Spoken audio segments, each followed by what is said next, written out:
Ladies and gentlemen, thank you for standing by, and welcome to the Q2 2020 Kohl's Corporation Earnings Conference Call. At this time, all participants are in listen-only mode. After the speaker's presentation, there'll be a question-and-answer session. To ask a question during the session, you need to press star 1 on your telephone. If you require any further assistance, please press star 0. I would now like to hand the conference over to your speaker today. Mark, please go ahead.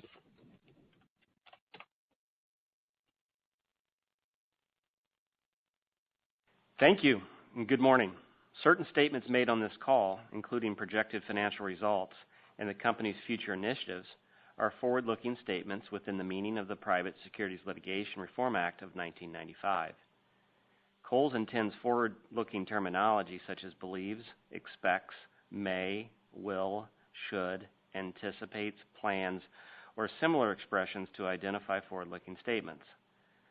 Such statements are subject to certain risks and uncertainties which could cause Kohl's actual results to differ materially from those projected in such forward-looking statements. Such risks and uncertainties include, but are not limited to, those that are described in Item 1A in Kohl's most recent annual report on Form 10-K and most recent quarterly report on Form 10-Q, and as may be supplemented from time to time in Kohl's other filings with the SEC, all of which are expressly incorporated herein by reference. Forward-looking statements relate to the date initially made, and Kohl's undertakes no obligation to update them. In addition, during this call, we will make reference to non-GAAP measures, including adjusted net income, adjusted EBITDA, adjusted earnings per share, and free cash flow. Information necessary to reconcile these non-GAAP measures can be found in the investor presentation filed as an exhibit to our Form 8-K with the SEC and is available on the company's investor relations website. Please note that this call will be recorded. However, replays of this call will not be updated, so if you're listening to a replay of this call, it is possible that the information discussed is no longer current, and Kohl's undertakes no obligation to update such information. With me today are Michelle Goss, our Chief Executive Officer, and Jill Timm, our Chief Financial Officer. I will now turn the call over to Michelle. Thank you, Mark. Good morning and welcome to Kohl's second quarter earnings conference call. I certainly hope you and your families continue to be safe and healthy. COVID-19 continues to present a formidable health and economic challenge for the entire world. While our business has not been immune to these challenges, I am pleased with how our organization has responded and is navigating the crisis. We are executing against our short-term priorities of protecting our associates and customers and preserving the financial position of the company, while also looking to the future. Our team showed great collaboration in preparing our stores with best-in-class health and safety measures and subsequently reopening all of our stores over a 10-week period. I want to express special gratitude to all of our associates that helped us kickstart our rebuilding process over the past few months. We also further strengthened our financial position during the second quarter. We achieved positive adjusted EBITDA, generated positive free cash flow, and increased our cash balance to over $2.4 billion. A key part of running our business is how we reinforce our purpose, to inspire and empower families to lead fulfilled lives, and how we live our values every day. With that lens, we are motivated to take actions to advance racial equity. Kohl's is committed to making progress and fostering greater diversity and inclusivity for our associates, customers, and communities we serve. Some recent actions to deliver on that commitment include providing unconscious bias training for all associates by the end of the year, focusing on increasing and developing our diverse talent, enhancing our marketing efforts with a cross-cultural approach, increasing diversity in our supply chain, and supporting nonprofit organizations that serve and benefit people of color in our communities. Before Jill and I get into the results of the quarter, I want to first take a step back and remind you why Kohl's will be successful over the long term. We are a well-disciplined operator, leveraging our strong financial position to effectively navigate through this crisis. We have a strong foundation from which to build, solidified through years of investment in our digital and omnichannel capabilities, innovative store experiences, loyalty enhancements, and new brand introductions. And we are uniquely positioned and are evolving our strategies to capitalize on changing consumer behaviors and the significant disruption of the retail industry. So first, we are a well-disciplined operator. We transformed our store operations in a matter of weeks, reopening our entire fleet with new safety and operating procedures and training for all of our associates. This showcased our flexibility and agility in responding to new conditions and our proactive measures for associate and customer safety that have been recognized among the best of all retailers. We also have a long history of prudent capital management and cash flow generation, and we take pride in managing our business efficiently. It's part of our DNA. In the worst retail environment in our nearly 60-year history, we have delivered positive free cash flow. This is a direct reflection of our cost and cash flow focused culture in action.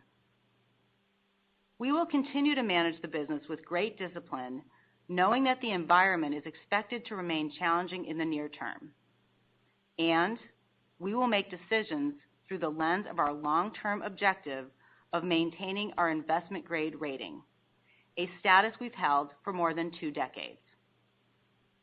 Second, we have a strong foundation, which has been solidified through our investments in digital, omnichannel, stores, loyalty, and our brand portfolio in recent years. These efforts are paying off and continue to differentiate Kohl's. A record 65 million customers shopped us last year. They shop us because we offer relevant categories and brands for the entire family. We provide the best value through our iconic Kohl's Cash, industry-leading loyalty, and Kohl's Charge programs.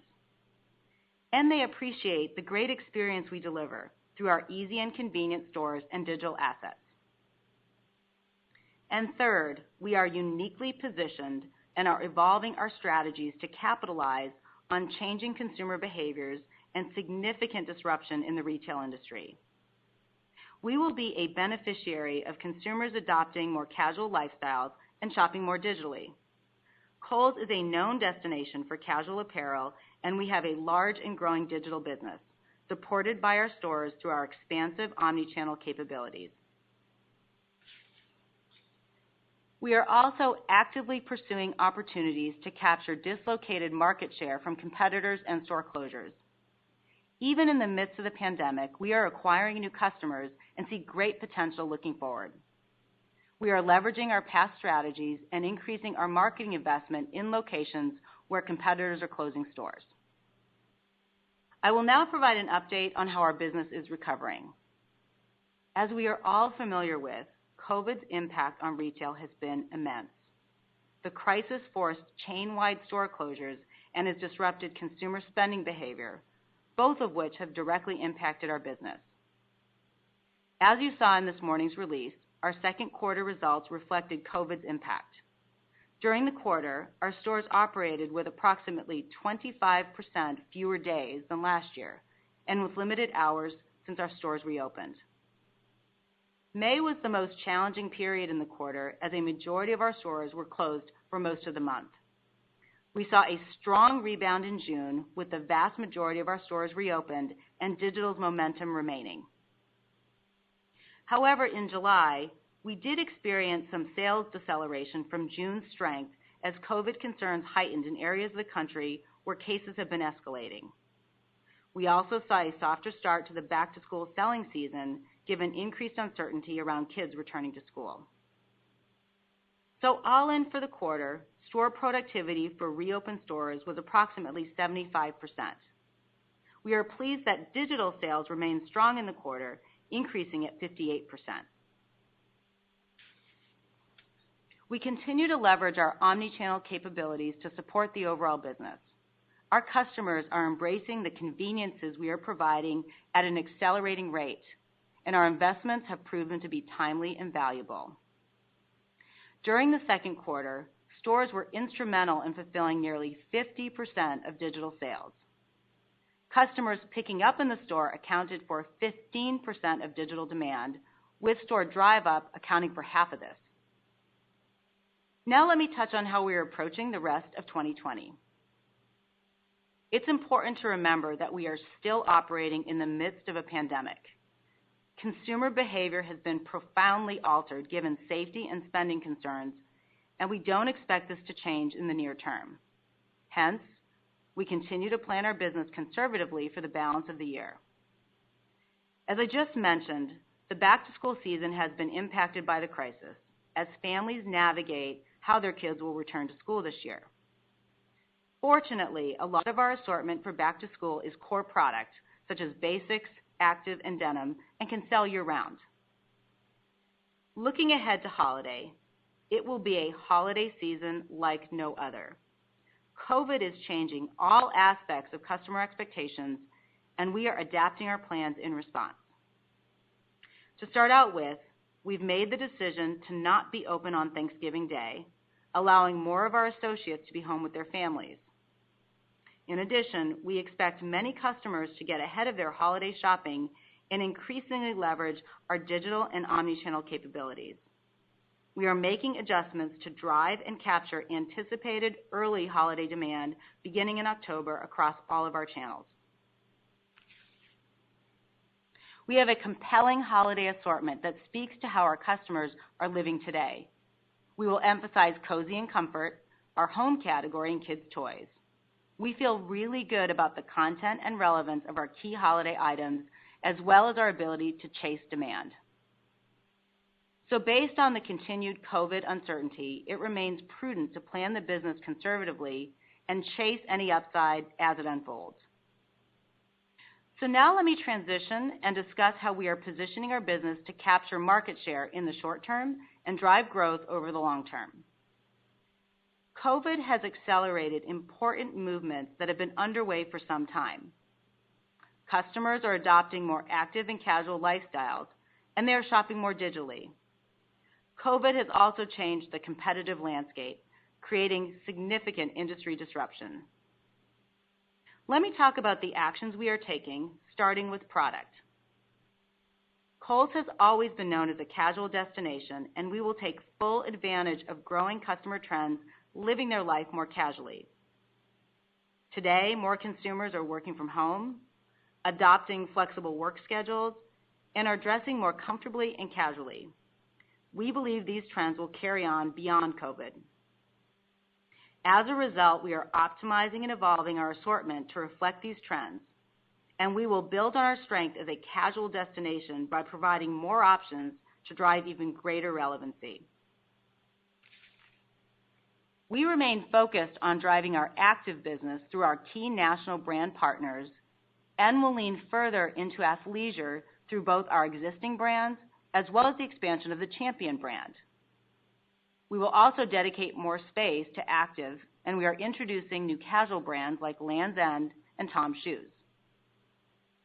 In addition, we are using this period to make bold moves to improve clarity in our assortment. We are significantly reducing our choice counts offered across women's and men's to increase depth and meet our customers' expectations. For example, in the fourth quarter, women's choice counts will be down over 40%, with depth up 50%. This was in part driven by the previously announced exit of 8 underperforming women's private brands. Further, we remain committed to growing our beauty business, which rebounded nicely as stores reopened. As I've indicated in the past, beauty is an area of growth for the company, and our customers have been responding well to new innovations and brands that we've introduced them to. Next, let me talk about how we are elevating the experience. As we discussed on last quarter's call, when we think about the experience, we think broadly on every touch point and interaction we have with our customers across all channels. And COVID has presented us with many opportunities to accelerate how we are elevating the experience. As it relates to our stores, we are pleased with how our stores are operating. Feedback from our customers has been positive, with strong marks around safety and cleanliness. We've made several moves in the store to facilitate enhanced safety measures, such as installing plexiglass at checkout, requiring masks for both our associates and our customers, sanitizing carts and POS terminals, closing fitting rooms, and adding a greeter to welcome customers entering the store.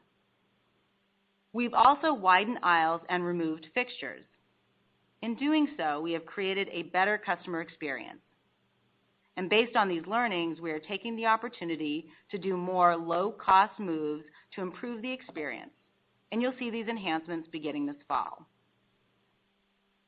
Driving newness and discovery with our customers continues to be important all the time, and especially during the holidays.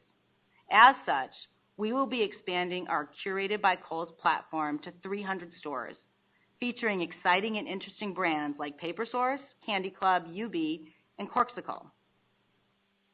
In addition to our merchandising efforts, we see our stores as an important asset that we can leverage in many other ways. This is especially relevant given the consumer behavior shifts we are seeing as customers embrace digital and our omni-channel offerings.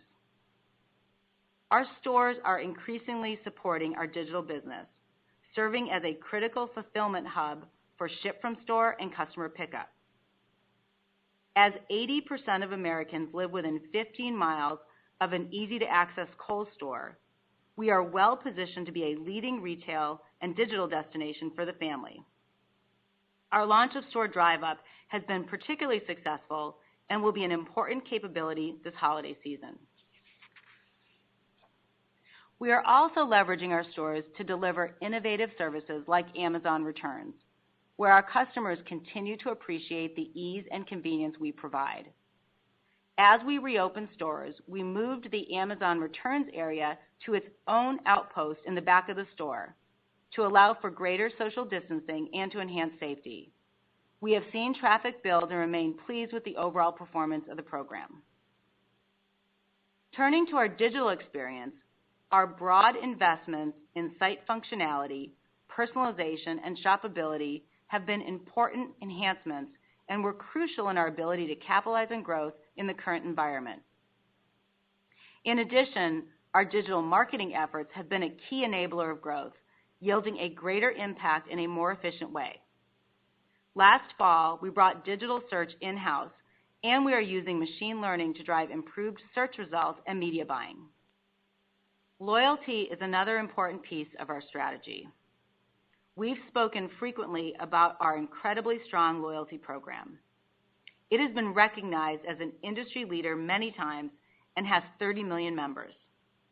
It's a critical piece of the value equation we provide our customers, and as you know, we have been working on a new foundational program. I am happy to share that next month we will be launching our new, more integrated rewards program nationwide, bringing together all of our loyalty assets in a simplified structure with rewards earned in our iconic Kohl's Cash. We saw positive results in our pilot and are confident that this new program will further enhance our position as a leader in the industry. And lastly, let me touch on our efforts around operating with excellence. We are planning the business conservatively and will continue to seek out efficiencies. Based on the trend we are seeing in digital acceleration, we are putting even greater focus and resources on our supply chain to ensure that we are positioned to drive overall productivity and manage cost of shipping as effectively as possible. While our work on this front has always been important, its priority has been elevated. Before I hand it off to Jill, let me summarize my comments today. We continue to effectively navigate through a period of extraordinary change and uncertainty.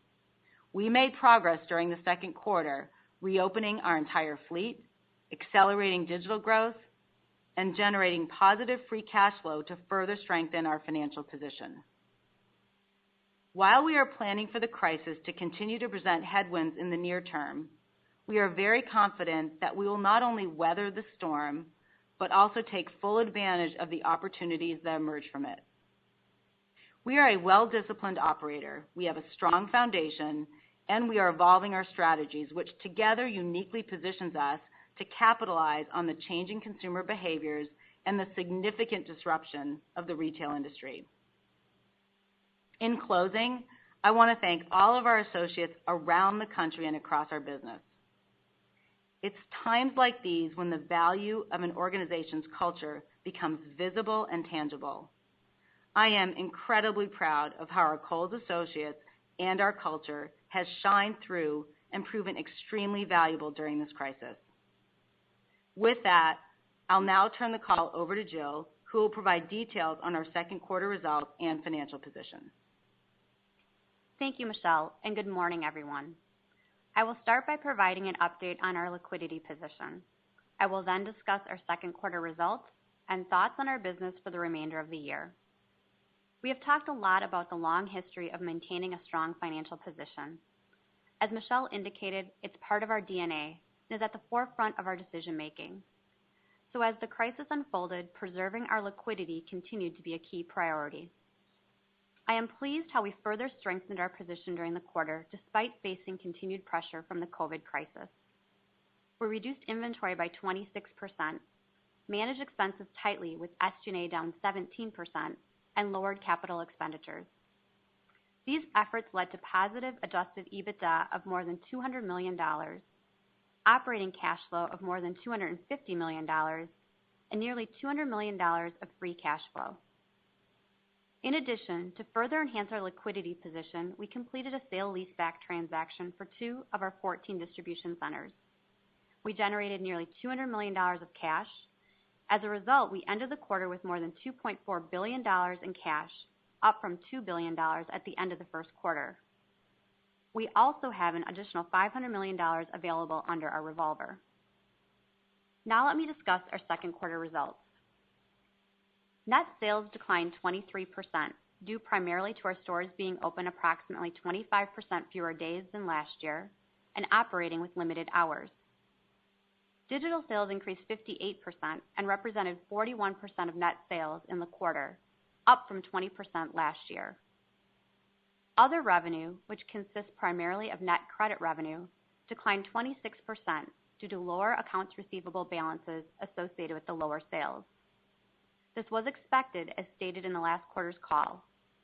Importantly, while we expect credit revenue to remain under pressure in the near term due to lower expected sales, we are encouraged about the overall health of the portfolio. From a line of business perspective, it's important to acknowledge that the crisis has impacted some categories more significantly than others. We've seen strong demand for home, active, and children's, however, have experienced softness in apparel, such as men's and women's dress attire. Our home business remained very strong during the second quarter, with sales up double digits overall and up over 90% digitally. Our customers increased their purchases for the kitchen, with strong demand for cookware, food preparation, and kitchen electrics, as well as for their living spaces, with bedding, furniture, and decor outperforming. Our active offering also outperformed in the quarter, with sales increasing more than 70% digitally. We leveraged our 3 key national brand partnerships in Nike, Under Armour, and Adidas to deliver solid results in active apparel.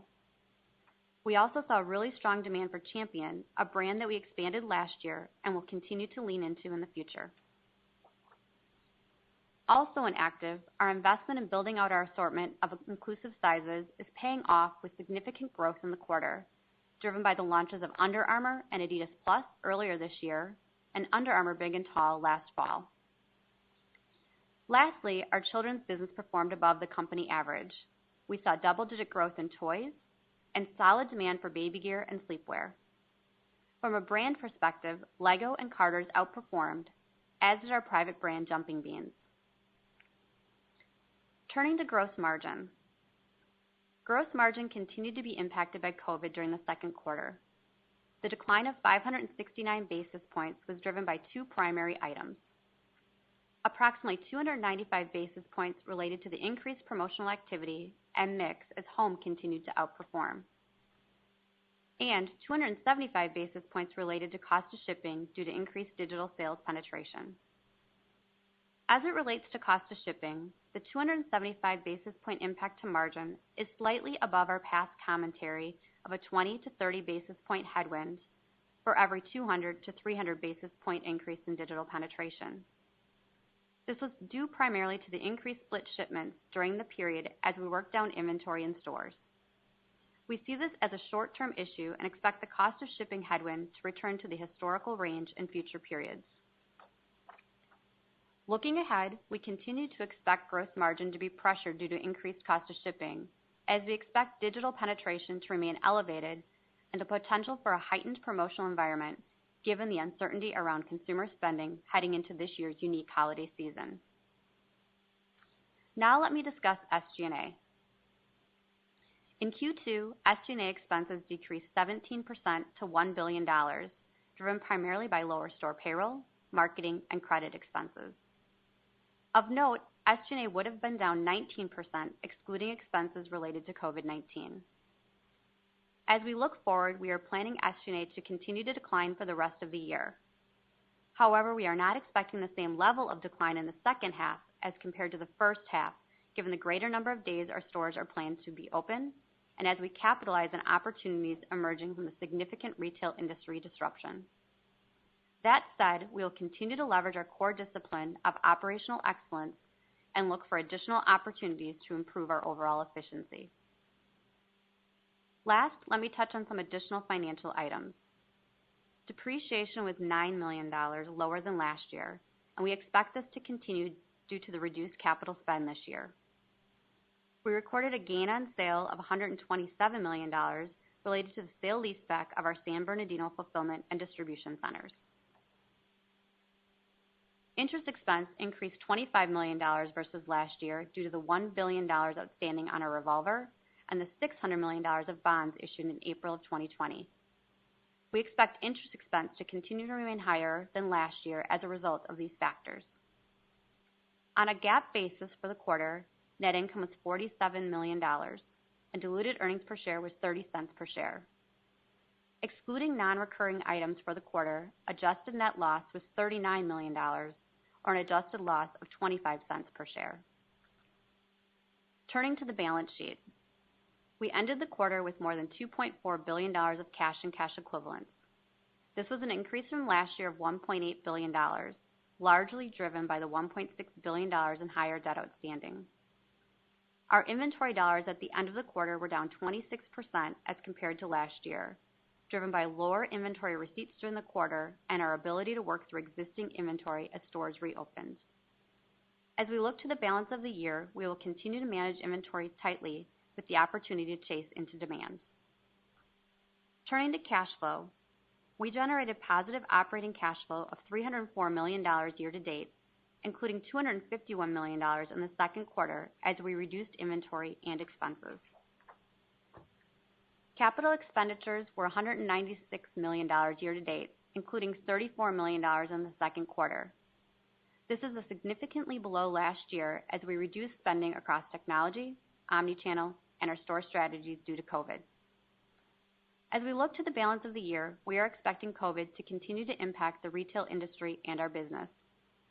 There remains a significant amount of uncertainty around consumer behavior through the back half of the year, including the holiday season.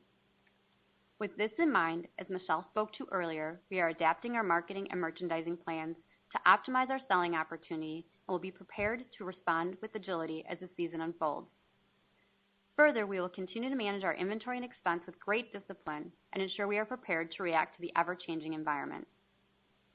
In summary, we further strengthened our financial position. During this crisis, we have delivered our second consecutive quarter of positive operating cash flow, and our second quarter results for cash generation accelerated from the first quarter.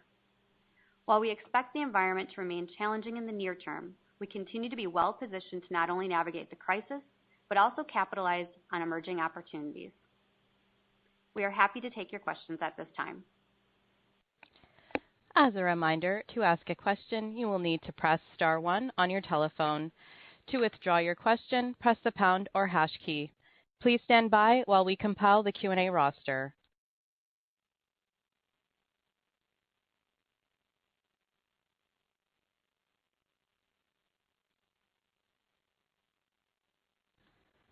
Your first question comes from Lorraine Hutchinson. Your line is open. Thank you. Good morning. Can you quantify the recent sales deceleration? And given that deceleration, how are you thinking about both 3Q sales volumes and also your inventory commitments for the back half? Sure. Hi, Lorraine. Michelle here. Thanks for the question. So first, let me add a little more context on Q2, and then we'll talk about the back half. So as we said in our remarks, May obviously was our softest month because we still had most of our stores closed. We did see a very strong rebound in June as our stores came back online and digital maintained its strength. And, you heard us talk about the quarter, digital close to up 60%. We did share that July did experience some sales deceleration from June's strength, and we'd attribute that to some COVID hotspots where we did see a sales correlation and soft start to back to school. I'll get to that in a moment. Around store productivity, I wanted to add a little more color around this.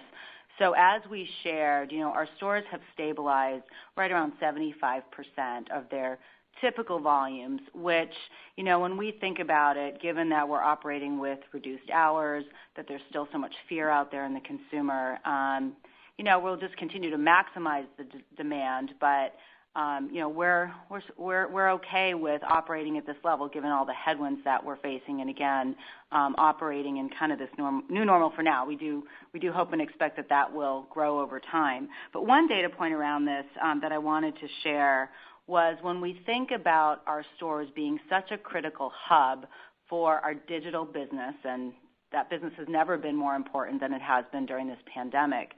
We mentioned that 50% of our digital orders were fulfilled by the stores. When you actually include that productivity into thinking about our stores, the productivity actually gets closer to 90%. So our stores are playing a critical role to not only handle the walk-in demand, but also to support the very strong digital demand. So, back to, call it the exit rate of Q2, and as we think about the back half, I think it's really important to recognize that we are still operating in the midst of an unprecedented pandemic with lots of variables. And I think the important thing for us is to continue to stay very disciplined and agile and decisive and maintain a strong balance sheet. And as Jill shared, we feel very, very good about our cash position, as we said, over $2.4 billion of cash and positive operating cash flow. So, talking about back to school, kind of like the disruption that the pandemic has caused overall, for parents, and there's probably parents listening on this call today, we can all recognize the level of disruption it's created with kids and back to school, back at school, obviously a lot of spending going into technology for kids that are going to operate remotely. And categories that we sell have been impacted from back to school. I'd say the good news is, first of all, we positioned our inventory very conservatively. Jill shared inventory down 26%. You asked how we're planning the back half of the year. We are continuing to plan the back half of the year conservative from an inventory position, but we are working very closely with our vendors to go after any upside and chase demand, and you've seen us do that in the past. I'd say the other thing about our assortment around back to school is a lot of it is core product, and that does sell year-round. So, whether that's active, basics, or denim. And while back to school is an important part of our Q3, it actually is not the majority of our business. So we're selling lots of other categories. We've talked about home as an example, being really, really strong this past quarter, positive overall. Home only becomes more important in the back half of the year. So, while back to school has been a little softer for us, the way I think about the back half of the year is most of the business is in front of us. I think like back to school, it will be a holiday like no other. We anticipate it's going to start early. We're lining up our campaigns and our product to meet the changing needs of consumers. And like I said, we'll be positioned to be agile and go after all the demand that's out there for Kohl's. Thank you. Great. Thank you. Your next question comes from the line of Bob Drbul. Your line is open. Hi, good morning. I guess two questions. The first one, Jill, on the gross margin and the shipping cost that you've seen and or seeing, as you look to the back half of the year, are there shipping surcharges that you're looking at? And considering? And I just wonder if you maybe give us a little more color around, your initiatives to manage that piece of it. And then the second question, Michelle, when you think about like the mix of business, especially on the apparel side, we go into fall, denim as a category, it's an important one for you. Can you just talk through the demand that you're seeing, sort of men's versus women's, and I guess compare and contrast that against active a little bit more in terms of anything you're seeing, from that perspective? That would be helpful. Thanks. Thanks, Bob. I'll start with cost of shipping. So obviously it was a little bit higher of a headwind in Q2 for us, just given the fact that our inventory placement wasn't optimized as the stores were shut for such a significant period of time. But we tried to work that inventory down. It had a little bit more elevated cost of shipping. I do expect cost of shipping to continue to be a headwind as digital will continue to out-penetrate in the back half of the year.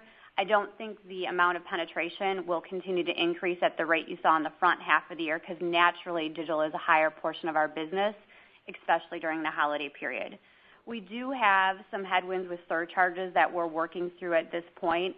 So we have great relationships with both of the vendors that have announced these surcharges, and our teams are working through with them what the demand would look like, how we can forecast it, and how we can work through some of those overages. We also expect the holiday season to move earlier, and so as we can move some of that demand in October, that will help alleviate that. We also have instituted other carriers throughout the year, so we'll leverage that framework as well for delivery to avoid some of these surcharges. And then last, you're going to see a huge marketing push for us to have a pickup in store opportunity, which obviously has no cost of shipping associated with it. Last year we were vocal about it, but I think you're going to hear a much more heightened message through our marketing channels to have a pickup option. And with the Drive Up initiative out there, it gives them a safe way to do that as well. I think the biggest focus for us, and we've talked about this through our operational excellence lens, is really we're working on an end-to-end supply chain to really help mitigate these future cost of shipping pressures. So we look at a very flexible, integrated supply chain that's going to enable a very optimal inventory deployment, which will really drive down the split shipments, which is the biggest component of driving up cost of shipping. So overall, you'll see us working through that for the rest of this year into 2021 to help continue to offset those elevated costs. Great. And Bob, so to your question around the assortment, as we commented on earlier, the trends around COVID and sort of the casualization of America, that was already happening pre-COVID. It's accelerating through this environment as people are working differently, working from home, even if they're coming in the office, likely a little bit more casual. And we are very pleased with that because we believe it really plays into our strengths. The transformation, especially around the women's business, began before COVID, and we've spoken about that, starting with a new organizational structure and merchandising, a new leadership team, and they've been hard at work. And again, what's happened over the last few months has only accelerated the pivot into more casual, more active, more athleisure, and we really do see that as a continuum. We mentioned the remarks and reiterated we've exited 8 women's brands to drive clarity. And on the women's business specifically, we expect by Q4 our choice count will be down upwards of 40%. Our depth will be increasing by 50%.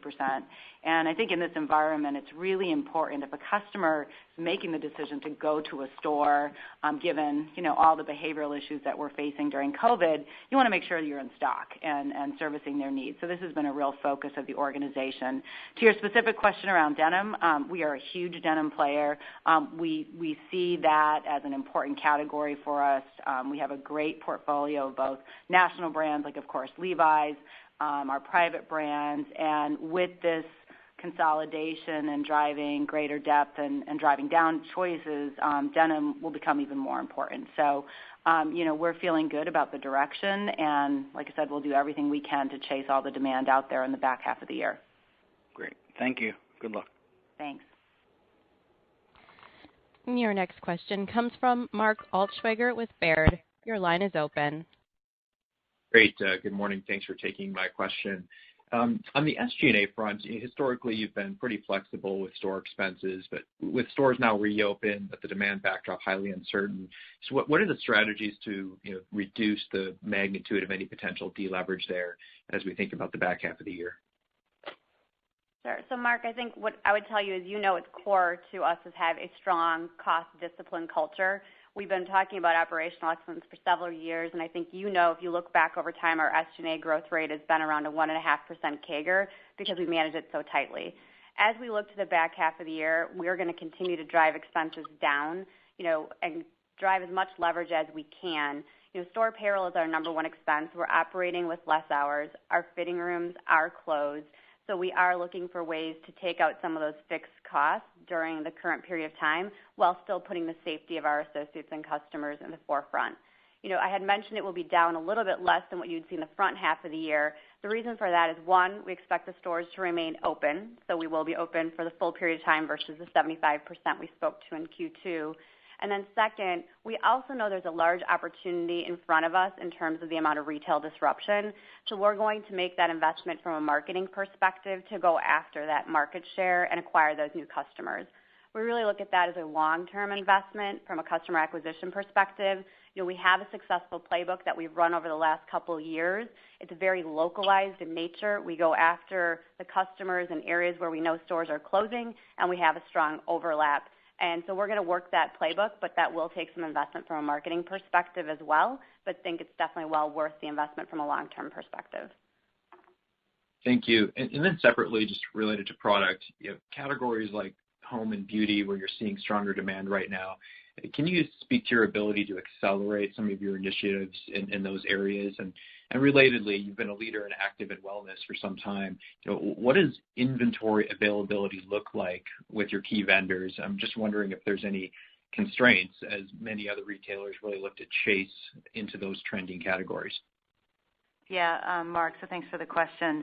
I'd say to date, our ability to chase into demand on all these categories has been very good. So, again, I'll go back to pointing to home, a very strong quarter. They surpassed their sales plan. We were able to chase into those goods. They're working very diligently with all of our vendor partners, but everything I'm hearing, I feel very good about our ability to go after those categories. I'd say the same with beauty. As you know, we are a small player in beauty today, but we see tremendous opportunity over the long term. We've been experimenting with shop-in-shops. We brought lots of new brands in, new innovations, clean beauty, et cetera. Our customers are responding. So, like I said, we are very, very active and agile in pursuing those opportunities. And then to your point, we've been pleased around the progress with active. This has been a long-term strategy for us, and it's only just further accelerated. I'd say our partnerships and relationships with our national brand partners has never been greater. We're in constant communication with them. They've been extremely supportive to support us on chasing demand that's out there. So, as I said, I'm feeling quite good about what our prospects look for the back half of the year. That's great. Thanks for all the detail. Great. Thanks, Mark. Your next question comes from Oliver Chen from Cowen. Your line is open. Hi, good morning, Michelle and Jill. Regarding lower choice count in the apparel mix, what do you see happening with the apparel mix over time, and how might the assortment evolve with average unit retails and as you think about good, better, best? Would also just love your views on Black Friday and holiday and how you'd prioritize some of the major changes that you're making of things within your control. Thank you. Great. Thanks for the question, Oliver. So first, let me just talk about the assortment, the brands. As I spoke to in my remarks, as we look over the long term, we do believe that we are very well positioned. We've demonstrated our ability to navigate this pandemic. We're a strong operator. Our cash position has been very, very solid. But importantly, over the long term, there's a lot of change in consumer behaviors, as you're seeing as well as a lot of disruption in the retail industry. So, we are navigating both the short term, but importantly, pointing to the long term on this and putting things in place to just further solidify our foundation. So as it relates to brands and categories, we are taking a very deep look at what's going to be the relevant portfolio going forward. And we've already started that journey, as I was commenting earlier, but I think the notion of just delivering to the customer a tremendous amount of clarity, relevant brands, I do think, to your specific question on AURs, that's opportunity for us. We've seen AURs increase as we've brought in premium national brands across many fronts, whether that's been in the beauty space, in the apparel space, active in particular. Our customers, premium athletic footwear, our customers have been buying up, which shows that they have an appetite to certainly buy the great premium products we're offering them. So I see this both as a short-term opportunity as well as a long-term one. And then specifically, holiday will be like no other, and the team has been hard at work. I mean, we work on this year-round, as most retailers do, but we're paying very close attention to what will be the shifts in consumer behavior. But I'll just reiterate, there's still a lot of fluidity and a lot of uncertainty on what this holiday is going to look like. But, a couple things I would point to really around 5 factors: the timing, product, value, the experience, and the brand.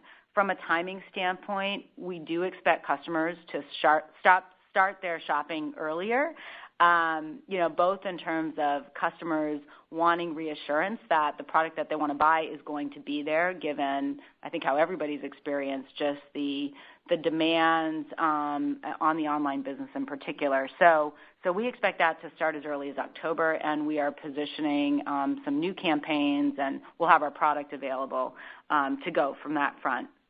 I'd say on the product side, the categories that have been working for us become even more important during the holiday time period. So I'd point to home, toys, active in particular, and then with so many people spending so much time at home, the cozy comfort, that's been a very strong category for us, and that goes across all of our lines of business.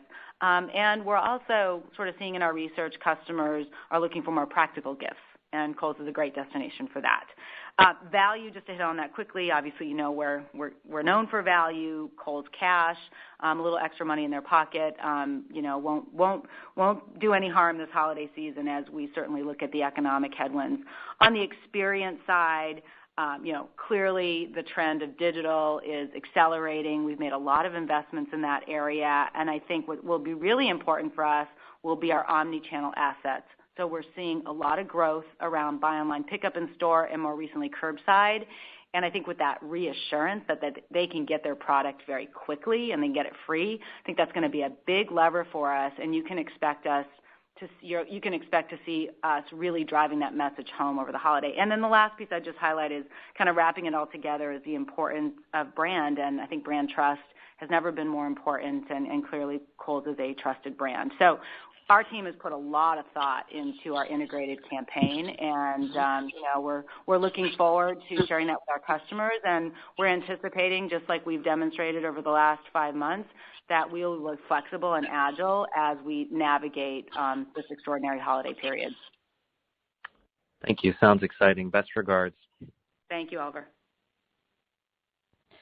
Your next question comes from Dana Telsey with Telsey Advisory Group. Your line is open. Good morning, everyone. Hi, Jill. Hi, Michelle. As you think about the increasing penetration of the home category, how do you look at the margin differential on home versus the corporate average in apparel? And then when you've seen spikes in certain states with COVID increases, is there a difference from how these stores in non-spiking states are performing and what you're seeing there? Thank you. Sure. Good morning, Dana. So in terms of home, as I mentioned, it is a lower margin than our apparel side of the business. It's much more national branded than our apparel. Obviously, women's is highly private brands, which has a different margin economic to it. So we do see some pressure in terms of the mix, like we indicated, I think, in both Q1 and Q2, and we would expect that to persist in the back half of the year, given the current trend lines of home being incredibly positive. In terms of the COVID states, I would definitely say we've seen spikes. We've seen the stores' sales moderate, and I think that was one of the things we mentioned as the July. We've seen these spikes happen. We did see some of the sales in those stores moderate as well, just given the safety mechanisms as people stayed more inside, as there were mask mandates. Obviously, those caused people to not necessarily want to go out in stores, so we did see those stores drop off slightly in the back half of the year, which caused the exit rate to be a little lower than what you had seen when there was a lot of confidence that we had seen in June when all the stores were open and people were feeling better about the trend lines.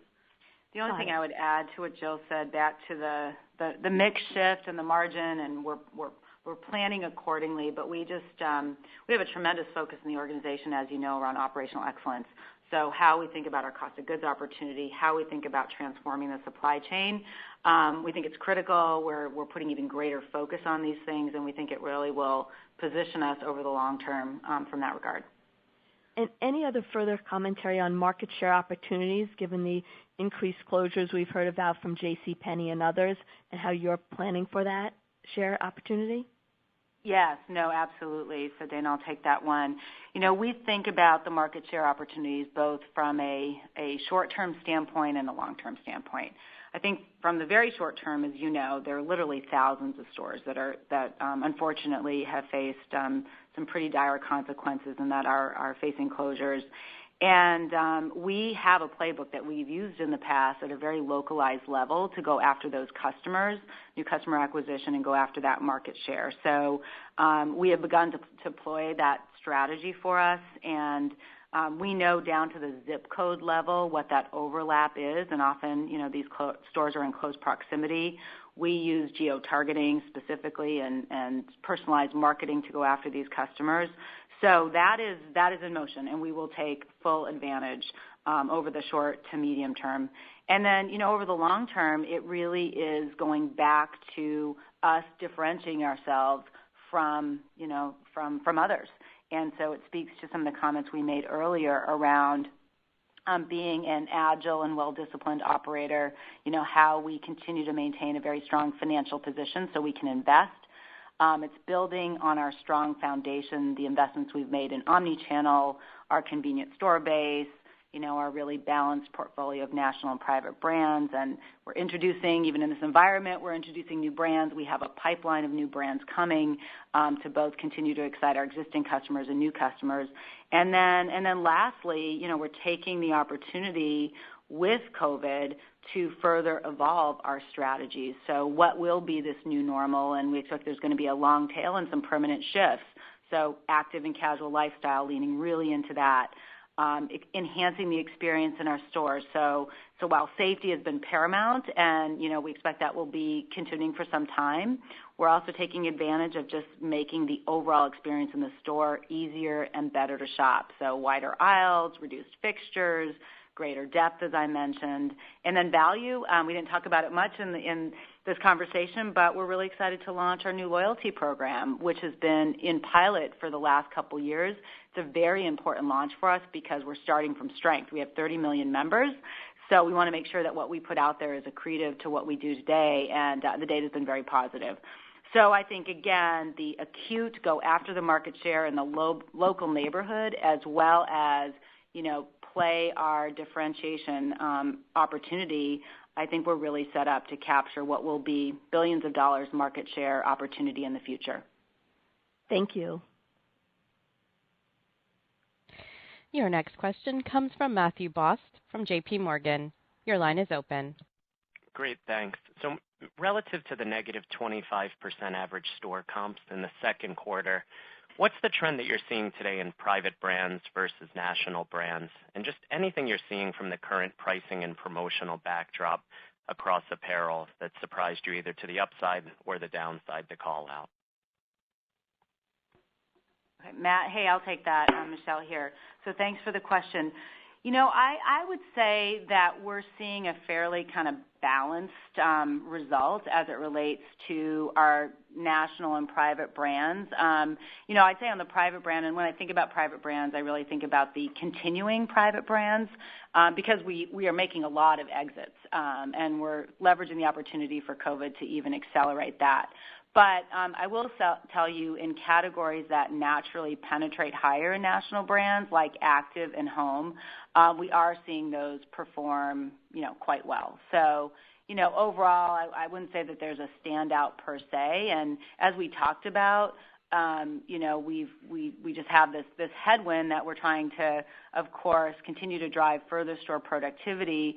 But given the COVID concerns, health concerns, those natural pressures, that we'll expect that we're going to we're probably going to be in this for a little bit, but we are doing everything we can to set ourselves up from an inventory standpoint to chase whatever demand is out there. And I think some of the comments we made earlier about the short-term market share opportunities, while we clearly have the COVID headwinds, we do think that there could be some tailwinds as it relates to capturing market share that's available to us. Great. And then maybe just a follow-up. Jill, beyond this year, what's the best way to think about gross margin structurally if we think about 2019 at 35.7%? I'm just curious how you'd rank the drivers to offset the current gross margin headwinds that you outlined earlier in the call. Sure. So I think the biggest driver for us, Matt, as you've seen in the past, is inventory management. So if you look back to the years that we actually managed inventory and improved our turns, you saw gross margin expansion in those years. So we're going to go back to that core discipline. I'm really excited with the down 26% in inventory this quarter. We will expect inventory to continue to be managed with our sales trends, and we'll be back in line. And as we move forward, I had mentioned we have an end-to-end supply chain for optimal inventory placement. That will definitely help from a margin perspective. Michelle also mentioned we have some operational excellence initiatives focused directly on product and cost of goods sold. So we will be working at ways to continue to expand our gross margin and then offset some of the cost of shipping headwinds that will persist, but we do expect those efforts will also mitigate. So the 20 to 30 basis points will be our focal point to say how do we continue to bring that down through these efforts as well. So I would say number one, always driver is going to be our inventory management to help us with our margin expansion. Great. Best of luck. Thank you. Thank you. Your next question comes from Alexandra Walvis. Your line is open. Good morning. Thanks so much for taking the question. I wonder if I could ask two questions. The first one is on promotional activity, how you saw that trending through the quarter, what your expectations are for the level of promotionality into the second half of the year. And then my second question, Michelle, you mentioned the pipeline of new brands. You've got Lands' End and Tom's launching, I think, in the second half. Anything else to call out there, or perhaps when you expect to announce some of those new brands coming in? Thank you. Great. Thanks, Alex. Jill will take the first one. I'll follow up.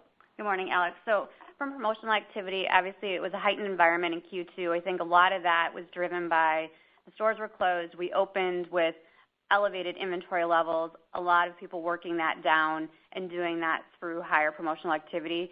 Obviously, we expected some of that pressure, and we established the lower cost of market reserve in Q1, recognizing we're going to have some additional clearance. I think as we move to the back half of the year, I expect it's going to be promotional. I think that's kind of where we had said we expect the margin pressure to persist, given both liquidation pressures as well as people trying to go after that market share and the earlier holiday period. So given that we don't really know what this holiday has to offer, value has been a core fundamental of Kohl's. We know how to promote. We know what offers drive behavior. So I think when we are in these type of environments, it plays to our core strength. So we will make that investment to get the new customer and the market share, especially during what I would expect will be a heightened holiday period that people are looking for underlying value, and that's something Kohl's has been known to deliver. Great. And then to your brand question, I think it's always important for us to bring new, relevant innovations, brands, categories to the customer, and I think we have a pretty good track record of that, as well as editing when either a brand is kind of past its life cycle or maybe it didn't meet expectations. And so, I look at what we're doing and really doing both. We're doing a lot of editing to drive that clarity, editing on brands, editing on choice counts, as I mentioned, but then making space for new relevant brands. And the two that I mentioned in my remarks, Lands' End and Tom's, really do speak to that casual trend that we're seeing. And these have been in the works for some time, and really excited to introduce both of these really well-known, iconic brands to the consumer. And yes, we have more planned, not at liberty at this point to share, but I really do think we're in a great, unique position to bring in some new, exciting brands to the customer. And the last piece I did share in my remarks around curated, driving discovery for our customer customer, whether that's online or importantly in the store, is ever so important. So bringing in brands like Paper Source and these other fun brands that many of our customers maybe don't know about, and expanding that program to 300 doors this holiday will be a great way to complement kind of those core brands that we offer day in and day out. So more to come on that, Alex. Splendid. Thanks so much for all the color and all the best. Okay, great. Well, I think we're at the end of our Q&A, so thank you to everyone listening on the call today. Please be safe and stay well, and we look forward to updating you on our progress in November. Ladies and gentlemen, this concludes today's conference call. Thank you for participating. You may now disconnect.